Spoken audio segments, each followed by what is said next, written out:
ఆఖరికి 'what if' season 3 complete చేశారు. కొంచెం లేట్ అయింది. కానీ డీటెయిల్‌గా మాట్లాడుకుందాం. ఎందుకంటే ముందు మన ఛానెల్‌ని ఇంకా ఎవరు సబ్స్క్రైబ్ చేయలేదో చేసేయండి. ఇలాంటి మంచి మంచి రివ్యూస్ అండ్ వీడియోస్ మీకు అప్లోడ్ చేస్తూనే ఉంటాం. Okay.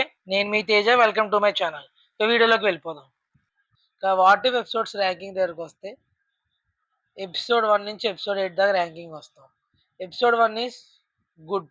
Episode 2 average. Episode 3 nice. Episode 4 very bad. Episode 5 very good. Episode 6 average. Episode 7 very boring. Episode 8 wasted, unnecessary. ఇంకా ఇప్పుడు వాట్ ఇఫ్ చేసిన మిస్టేక్స్ దగ్గరకు వస్తాం. ఇప్పుడు ఫస్ట్ నెగ్లెక్టింగ్ ఫ్యాన్స్ నీడ్. ఇప్పుడు ఫ్యాన్స్కి కొన్ని సినారియోస్ చూడాలని ఉంటాయి. Example, what if other half got snapped. ఇప్పుడు ఇన్ఫినిటీ వార్లో సగం మంది స్నాప్ అయ్యారు కదా, ఒకవేళ మిగతా సగం మంది స్నాప్ అయితే సూపర్ హీరోస్ ఏమైంది? అలాంటి సినారియో మీద చాలా మంది ఎక్సైట్ అవుతారు. అలాగే ఇంకో సినారియో కూడా ఉంది. ఎండ్ గేమ్లో కెప్టెన్ అమెరికా స్టోన్స్ రిటర్న్ చేయడానికి వెళ్ళినప్పుడు దాన్ని ఒక మినీ వెబ్ సిరీస్ కింద చూపిస్తే ఫ్యాన్స్ అందరూ చాలా ఇంట్రెస్టింగ్గా ఉన్నారు. అది చూపించలేదు. ఇంకా సెకండ్ వచ్చేసి ఇంకో సినారియో వచ్చేసి డెడ్పూల్ కిల్డ్ ఎంసీయూ. అదొక మంచి టాపిక్. ఇంకా Spider Man kept his identity public.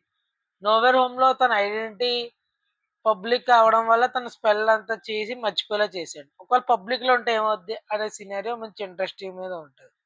ఇంకా వాట్ ఇఫ్ స్కల్స్ వాన్. ఇది కూడా మంచి నైస్ ఎపిసోడ్. సీక్రెట్ ఇన్వేజన్లో సరిగ్గా ఎక్స్ప్లోర్ చేయలేదు, కానీ ఈ వాట్ ఇఫ్ ఎపిసోడ్లో ఇంకా బాగా ఎక్స్ప్లోర్ చేయొచ్చు. మన సెకండ్ వచ్చేసి Peggy Carter dumbass things. What if seasons అని పేరు తీసేసి Peggy Carter and her adventures అని పేరు పెట్టుకోవడం సరిపోద్ది. లేకపోతే ప్రతి సీజన్లో స్టార్టింగ్ కొంచెం చక్కగా వెళ్ళిపోతూ ఉంటుంది. కరెక్ట్గా ఎండింగ్ దగ్గరకు వచ్చేసేవాడికి అనవసరంగా మధ్యలో పెగ్గీ కార్డ్ని ఇరికిచ్చేస్తాడు వాచర్. తన చుట్టూనే స్టోరీ బిల్డప్ చేసేస్తాడు. తనే మెయిన్ ఇంపార్టెంట్ అన్నట్టు చూపించేసి తనే అందరిని కాపాడడానికి చూపిస్తాడు. ఇది చూడడానికి అంత విల్లింగ్గా ఉండదు, ఫోర్స్ఫుల్గా చేసినట్టు అనిపిస్తుంది. సో దీన్ని అవాయిడ్ చేయొచ్చు. మన థర్డ్ రీజన్ వచ్చేసి ఎంసీయూ, నాట్ ఎంసీయూ, ఎంసీయూ. ఎగ్జైల్స్ అని టీం పేరు పెట్టి మొత్తం ఫీమేల్ క్యారెక్టర్స్ని నింపేశారు.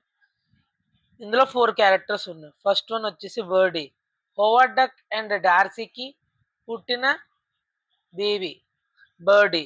అండ్ స్టామ్ వచ్చేసి మన ఎక్స్మెన్లో ఒక మెయిన్ క్యారెక్టర్.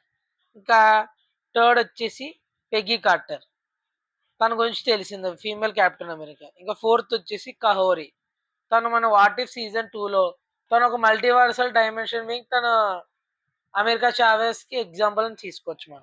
మనకి ఎక్కడైనా ఒక టీం చూస్తే ఆ టీం అంటే ఎలా ఉండాలో అనిపించాలి. ఈ టీంని చూస్తే అన్నెసరీ టీంలో అనిపించింది నాకైతే. ఫోర్త్ రీజన్ వచ్చేసి ఎండింగ్. అసలు ఎగ్జైల్స్ని వాచర్స్ చేయడం ఏంటో. ఎగ్జైల్స్ వర్సెస్ 3 వాచర్స్ ఎంత చిరాకు వచ్చిందో ఆ last episode. One of the worst ending.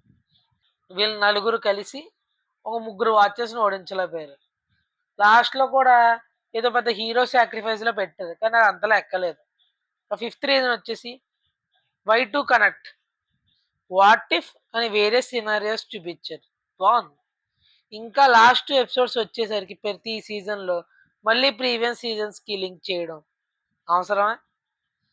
అప్పుడు దాకా చక్కగా ఉన్న ఫ్లోని డిస్టర్బ్ చేసేసి మళ్ళీ ఇదంతా ఒకటే స్టోరీలో బిల్డప్ చేసేస్తే చూడడానికి అంత కన్విన్సింగ్గా ఉండదు. ఏంటి అనవసరంగా ఫేక్గా ఫోర్స్ఫుల్గా ఉన్నట్టు అనిపిస్తుంది. సీజన్ ఫినాలే అంటే స్ట్రాంగ్గా ఉండాలని రూల్ అక్కర్లేదు, ఒక మంచి ఎపిసోడ్ ఉంటే చాలు.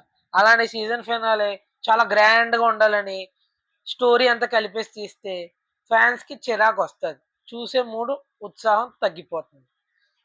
ఇవే నేను వాట్ ఇఫ్ సీజన్లో గమనించిన మిస్టేక్స్. మీకు కూడా ఏమైనా మిస్టేక్స్ తెలిస్తే కమెంట్ చేయండి.